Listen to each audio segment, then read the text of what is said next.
Me was alone. Oh, I jumped on that right there, Heather. Hey. If you say so. A Rolling Stone. You know the song, sing along. Hey. Wherever he laid his hat was his home. When he died. I can't even sing, but I sing. You have to. Ladies and gentlemen, welcome to the show, Sway in the Morning. We've been talking about this all morning long. And we prefaced it with to bring some people up to date. If you like groups like New Edition, you like groups like BBD, if you like groups like NSYNC, if you like groups like Jodeci, Jagged Edge, Backstreet Boys, whoever they are. All the groups. If you like the Jackson 5, yeah. All right, whoever they are. If you like, I won't say Earth, Wind, and Fire. Because they were more of a bigger band. Mm-hmm. But that blueprint was laid down early in the game. Absolutely. We talked about the OJs, and we talked about different groups of the Spinners, the Moments, yeah. The Undisputed, different groups from the past. Isley Brothers, And what an amazing era, but I'm not sure if any of them made as large of an impact as the group we're going to talk about today, the first group to ever win a Grammy with Motown Records. Wow. Are here. Robert Townsend came up here and talked about how the Five Heartbeats was inspired by this group and their story that they had to tell. And this story has been put in a play by a very successful actor and playwright who's with us today, and it's called Ain't Too Proud, The Life and Times of the Temptations, opening Thursday, March 21st at the Imperial Theater. Please welcome Dominique Morisseau, who's here with us today, the genius and the legendary, iconic founder of the Elgins and founder of the Temptations, the one and only Otis Williams. Thank you, Sway, everybody. Thank you. It's great being here. Man, and as that song was playing, man, I'm a history buff. That was a song that you guys didn't want to record. Papa was a Rolling Stone. Man, we were in the studio with Norman Whitfield, and I must say, one of Motown's all-time great. Yes, Norman Whitfield, Marvin Gaye, Gladys Knight, Rolls Royce. Yes. You know, he's done it all. Yeah, he's a very talented young man. So we came into the studio about 7 o'clock, the normal time that we would record, and Norman played the track to Papa, but it was naked and unashamed. Didn't have all the accoutrements that we hear now. Yes. So we sat there and listened, and I said, come on, Norman, man, we need to get back to the Please Return Your Loves, Ain't Too Proud to Beg. And he said, no, man, come on. So that was a very terrible, almost verbal confrontation. Really? Oh, yeah, it started to get kind of heated up in that studio. So I had to cut to the chase. I said, look, fellas, come on, Tim, let's go on and get this out of the way, like I said on the CBS Sunday Morning News. So we went in and we recorded it. Left, just with the vocals in that bum, that's it. So we went to Hawaii because we had to do some one-nighters, and we came back and Norman said, I want you to hear something. And when he played me the track to Papa, with the strings, the horns, the sanctified claps and all that in there, I looked at him and said, boy, you know you're a bad man. Because yes, it was not like that when we, first. Oh, it was just bare boned. But at that time, they used to have what they called disc jockey conventions. And all the major recording companies would rent suites, and they would meet, and I think this was in Philadelphia. I would go around to all the major recording companies, Warner Brothers, CBS, all the heavy hitters. Every suite I went into, they were playing Papa. Now, you would expect for them to play their own stuff, what was coming out. Yeah. I said, wait a minute, what's happening here? I went back to Motown Suite. I said, all the other companies are playing Papa. Little did I know, it went to #1, and that was our second Grammy. That was the second Grammy. Wow. Otis Williams is here. Dominique, Motown is the mecca when it comes to R&B and soul. It's where it all started, if you ask me. Yeah. Well, you know, where it became a business, Yeah. you know, in Detroit. That's where you're from. That's where I'm from. Okay. Yeah. And so was this like a lifelong dream of yours to write this? Oh, absolutely. Talk about that. And terrifying. I mean, Okay. I'm from the D, and I grew up there, born and raised there. My parents are from there, and so they grew up in Detroit around the time when Motown was first, emerging. My mother, her friends even told me that my mother even went and auditioned to sing for Motown. My mama doesn't even sing. Yeah. You know what I'm saying?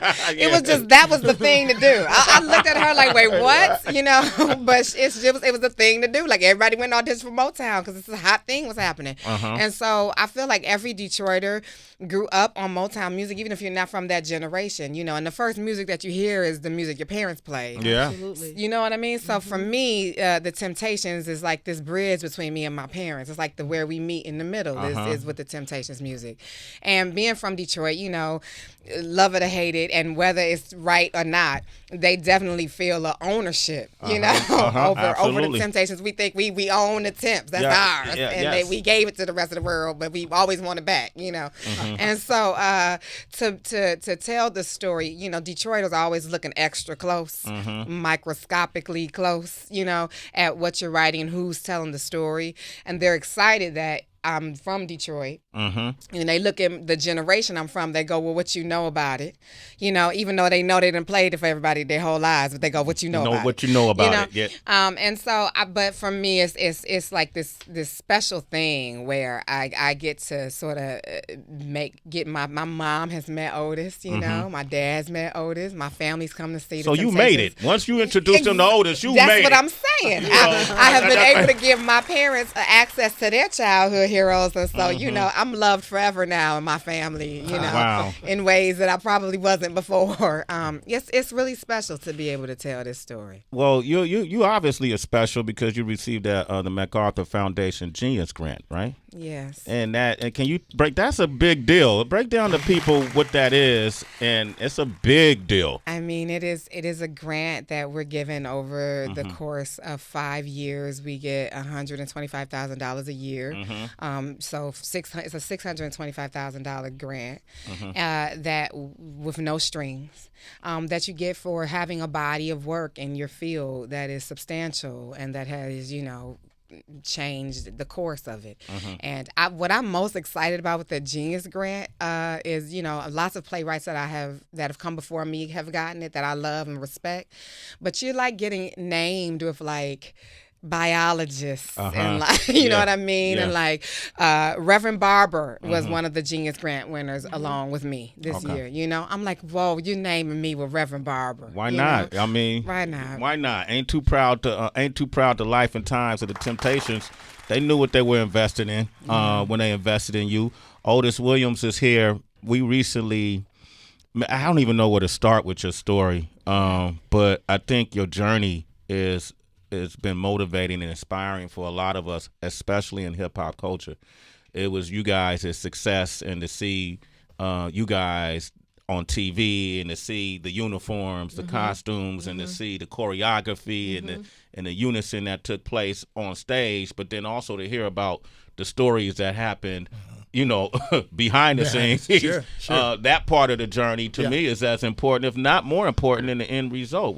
You're right, and I'm so glad that Dominique, really wrote all that, because I didn't want it to be a glossy kind of thing like, hoopty-ha and all that. Now, we had our moments, we fight, we were doing drugs, and, we had our things of being human, and success, like I said, can make you do and act strange, especially when you're not used to having that kind of glorification, making big money, getting all kind of adulations and what have you. So she portrayed it very well. And the scene is in the play that I sat and I would sit and laugh when they have the guys coming out and I'm feeling high, and they floating on out there. I said, yeah, that's it. I mean, it was a little more dramatic in actuality. But how were y'all first? Who introduced y'all to drugs? Like, who was the promoter, or was it in the neighborhood, or was it well, God rest his soul, David was the first one. David, because David Ruffin.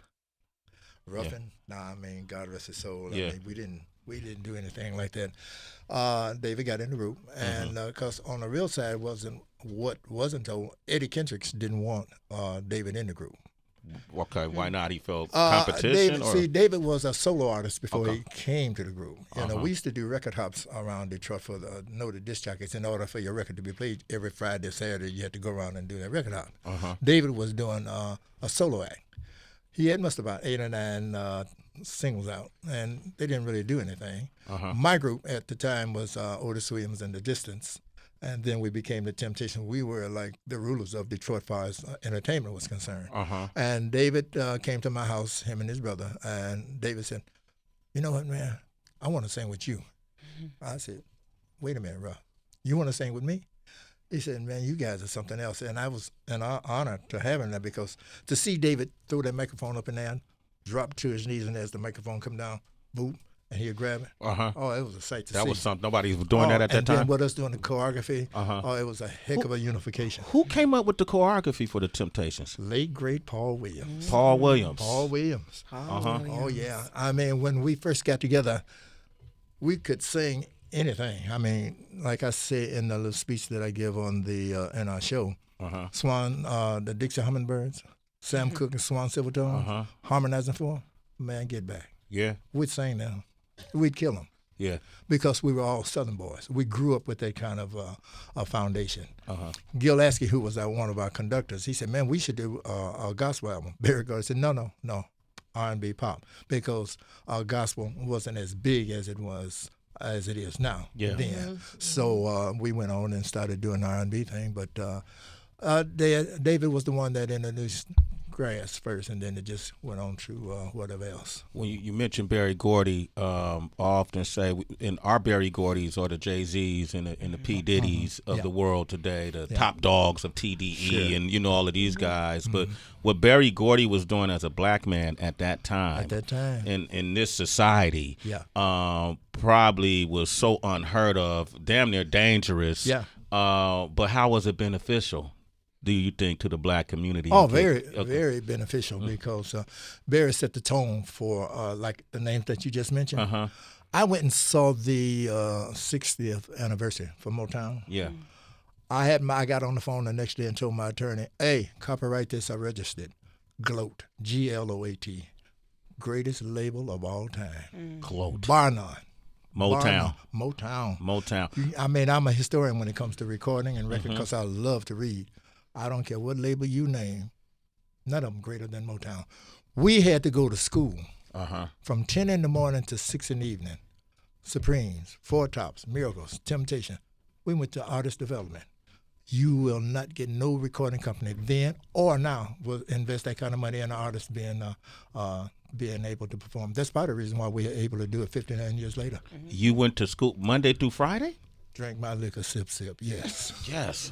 Yeah. So Berry Gordy had developing his, because nowadays they don't develop artists. They just put them on SoundCloud and or on the not a label. It's just some dude in a room. They don't do that no more. I came to Motown here when it was here in New York. Yeah. So we were getting ready to do another album. So the young lady that ran the artist development, she said, "Mr. Williams, we would love it if you were to come and sit and talk to some of our artists and try and talk to them about doing what you guys do." And I said, "They don't want to talk to me." She said, "Why?" You said that. I said, "Because I would tell them the S to get off the pot." She said, "You got a point there, because we would get them a rehearsal room. Limousine would take them there.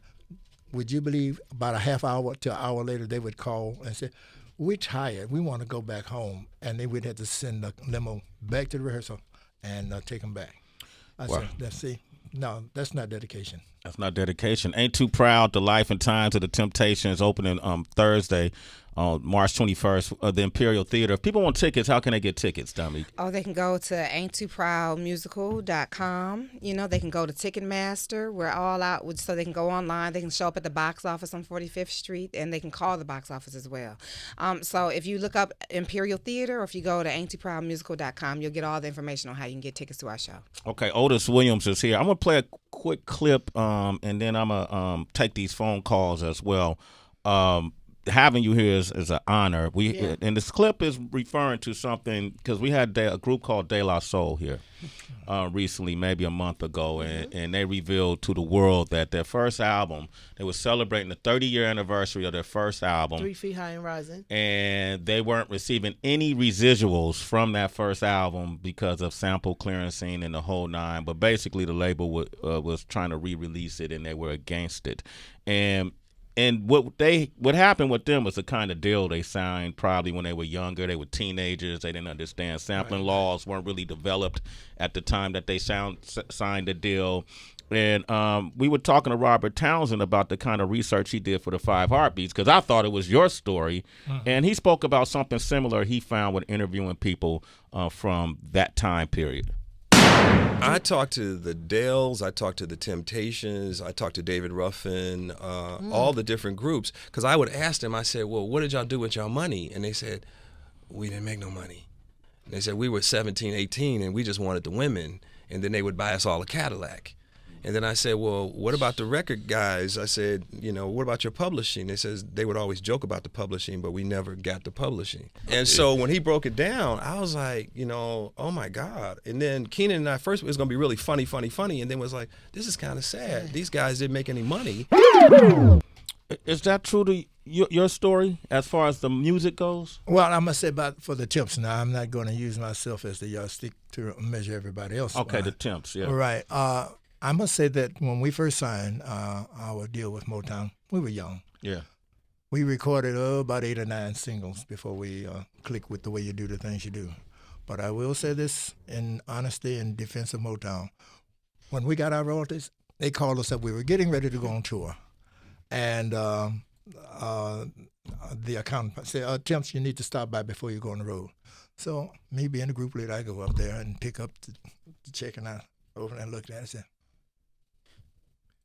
wait a minute, I got to divide this with 5 other guys? They said, no, that's yours. My check was for $25,000. Oh, okay. So I don't know about the others, but we did. How you don't know about the others? I mean, the other company. Other labels. Okay. Yeah, no, like y'all was hiding money. No. How much you get, Otis? It wasn't like that. No, okay. I gave everybody else got their royalties, but like I said, I don't know how the others, and I read that a lot of artists before us and probably even after us didn't get royalties. But Temps, and even today, I still get my royalty. Come next month is the time again. There you go, Otis, still getting paid. Good. Quarterly. All right. Sharita is on the line from Philly. Hey, good morning, Sharita. Go ahead real quick. Hi. Hey. How are you? Great. What up, Sharita? Oh my God, I can't believe I'm talking to Otis. How you doing, darling? Okay, I'm 30, and I love you like I've been here forever. Okay? Thank you. And know this right now. Wow. You have a question for him? You have a question for him? Actually, I really don't have a question. I really just wanted to tell you that I love the Temptations more than anything. If you ask any of my family, I go crazy over it. I still got the movie on my DVR. I will not erase it. I got my 6 and 3-year-old dancing to it. Well, I thank you for the love. Wow, that's what's I up. just wanted to say I love you very much. I love the Temptations, and I hope you stay blessed and live long because you are doing it, and I'm so proud of you. Well, I must say, because of fans like you, that's why there is still a Temptations. So thank you for the love. That's amazing, Sharita. And then I wish they could see. It's going to travel though, right? Yeah, it will eventually travel. It'll eventually tour after we've been on Broadway for a while. So it'll eventually get to a city near everybody. Okay, that's what's up. Yeah. Thank you, Sharita. You're a citizen. Let's Sway in the morning. All right, I have a question, and I know my father is literally looking down right now. It's like, if you don't ask him this, I'm going to want you tonight. What was the decision behind making a Christmas album? Well, it's something that Norman Whitfield wanted to do, because Christmas, comes around every year. Yeah. And that's just added royalties. And then we wanted to show our interpretation of doing a Christmas album. Did you guys anticipate it being so classic? Like, it is iconic in the Black family. Yeah. Every single Christmas, you have to play that album from Christmas Eve to Christmas Day. I know. I've heard people say, Christmas is not Not Christmas Christmas. until they hear the Temptations That's version it. of Silent That's Night. what it is That's for it. me. Yeah, That's man. what it was for me. But here's the killing part about it. We recorded that during the 80s. Oh, yeah. Oh, wow. Oh, yeah. Yeah. No, that's with Dennis Edwards, Yes. Glenn Leonard, Richard Street, myself, Otis Williams, and Melvin Franklin. And Gil Lasky was the one that produced and arranged that version. And we had no idea, 30 plus years or so, that it would become such an iconic version of Silent Night that it is known for today. So just one of those things. We go in to record. We love, we are dedicated to what we do, and we love what we do. So when we go in to record, we go in, singing from the heart and everything, so our fans can feel what we're saying. Yeah. We had no idea that it would become so loved. Our version of Silent Night would be Night. so loved today. There's no better version. There's no better version, girl. Yeah. You ain't Thank know you, nothing. sir. version. You tried to do the deep voice. Yeah, you heard Sway, yeah. He just pulled out quietly too. That's not bad. That was pretty good. Okay, I'll be remiss if I didn't do this. When Gladys Knight came up here, as one person I had to call. Yeah. I had to call her right now. It's my mother. Hey, Ma, you there? Yes. Good morning. How you doing? Good morning. Good morning. Is that Gladys? No. No, that was me. It's Heather. That's Heather B, Ma. No. That's not Gladys. No, Ma. Listen. I got Otis Williams from the Temptations in here with me right now. God. Hello, Mama. Hi, Otis, you still alive. I love you too. Yeah. Yes, God is in the blessing business. I'm still alive. Amen. Amen. Hey, Ma. Yeah, I just saw you guys on Get TV last week during Cloud 9, which is now. Yes.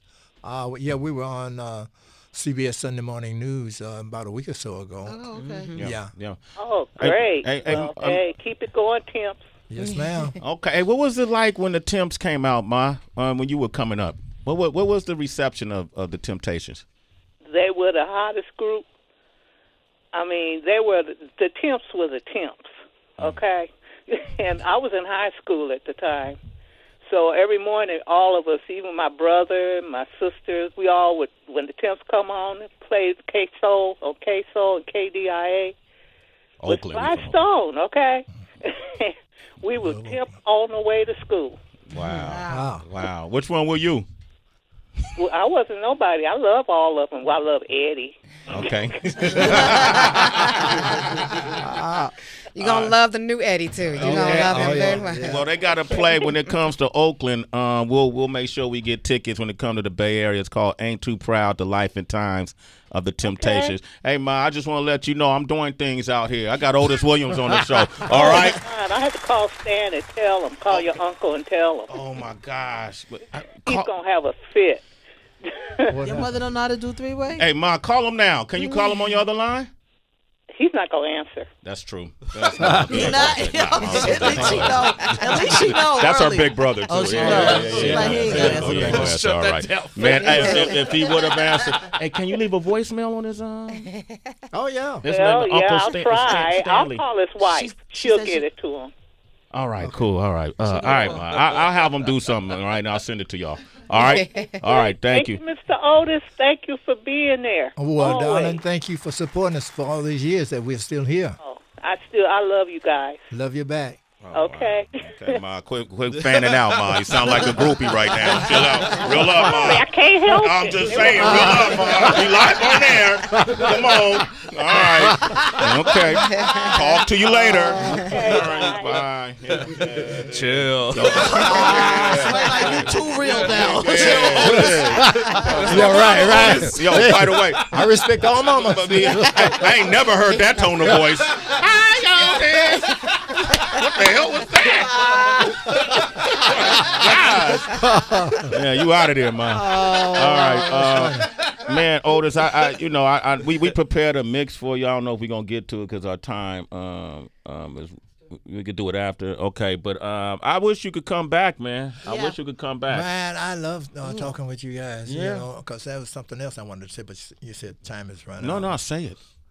I hope I can get through this here without crying. That's okay. When we are speaking about mothers, you know, I get a lot of fan mail. And this one particular time I'm reading the fan mail, and it was the daughter that sent the fan mail. And she said, Mr. Williams, if you get this, would you please call? My mother would like to speak with you. So I'm sitting down on the edge of my bed, and I'm reading it. And I call, and I say, hi, this is Otis Williams. I'm returning the message. She said, hold on, Mr. Williams, let me get my mother. Her mother got on the phone,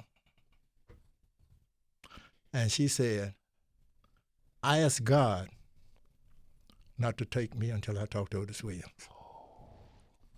I'm sitting there. What do you see behind that? She ran down what we meant to her. And at the end, she said, now, God, you can take me. I talked to Otis Williams. Wow. And I sat there, tears running down my eyes. What do you say behind that? To know that we are that kind of love. Absolutely, man. Hey, Otis, man, absolutely, Otis Williams. You in our DNA, bro. When I saw you in the hallway, we hugged like we grew up together. And that's the kind of guy Otis is. Yeah. He's been like that for our entire show. He's been so generous with us as a storyteller. You know, you tell somebody's real story, they get real rigid sometimes. Yeah. Otis was like, hey, I'm an open book, you know, and we do go to some heavy places, and Otis allows us to because that's where the humanity lives. Otis has been an OG for the whole cast, you know. Wow. He supports everybody. He talks to the fellas that play the Temptations. They have like a direct line to Otis. They face chat with Otis, video chat with him. You know, so he's been like a true legend in that he is generous and gives to the next generation, you know. And so it's a gift and an honor to tell this man's story. Wow. We get to give him his flowers while he's still While alive. he's here, he ain't going nowhere. Oh man, that's the voice of Dominique Morisseau.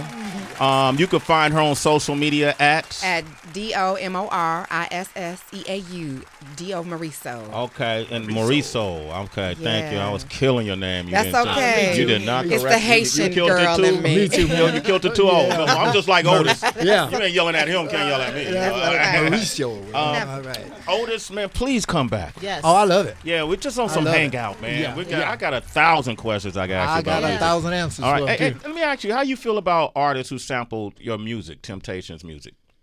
Oh, well, it don't bother me. I understand that's the nature of the beast, the Okay. business, and a lot of artists, do it for their own whatever to try and make that money. Yeah. Everybody can't sing, so they do take shortcuts. I'm not trying to knock nobody. I mean, tell the truth, shame the devil. You know, and that's it.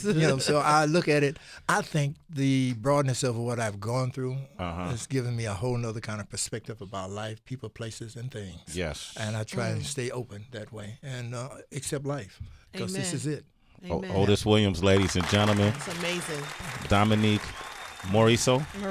Morisseau. That's Dominique Morisseau. Okay, I appreciate you. Congratulations. Yeah. Thank you. This is one for the books. Thank you. I'm honored. Black woman book writer for a musical. That's it's rare. a rare thing. That's rare. It's a rare thing. Black woman book writer for a musical. Salute, sis. Oh, Thank you, man. guys. Yeah, Thank we're you, giving guys. your flowers today, too. All right? All right, Otis, love you. Thank you. Love you too, All right, Doc. man. Thank you. See you soon. You guys right. see this. If you're in the tri-state area, ain't too proud, the life and times of the Temptations. And make sure you go to where if you want to get tickets? Oh, ain'ttooproudmusical.com. Okay, there it is.